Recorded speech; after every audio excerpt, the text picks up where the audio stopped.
مني الساعه دي؟ الساعة دي اصلا اشتريها منك. الساعه ده ايه؟ طب انا اشتريها اعمل لها ايه؟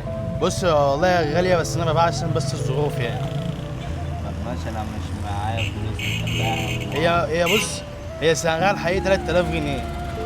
تمام. بس انا مش عايز 3000 جنيه ولا حاجه، انا عايز حتى لو 50 جنيه بس اجيب علاج لخاص صغير.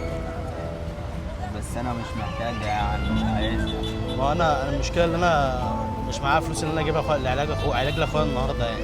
ماشي، بس ممكن تشتغل يعني وتجيب علاج لاخوك. وانا شغال، بس بعد ما اشتغلت النهارده ما رضاش يديني اليوميه بتاعتي. شغال في مطعم عامه، وقعت الاكل اللي كان فيه اكل بتاع الزباين وقعته. تمام. فهو الاكل ده تغلى من يوميتي اصلا، فهو قال لي لا خلاص الاكل ده مخصوم، ثمنه مخصوم عليه. ماشي يعني، هو عارف ان هو اخوك تعبان يعني، المفروض هو يعني يقف معاك. هو ما حسش بيا ولا واقف معايا، فانا عشان كده الساعه دي كانت جايه لي هديه والله، فانا ببيعها عشان خاطر ان انا فعلا محتاج فلوس ضروري جدا يعني. انا مش عايز ال 3000 جنيه، انا عايز بس حتى لو 50 جنيه اجيب بوم يعني، اجيب ثمن العلاج بس.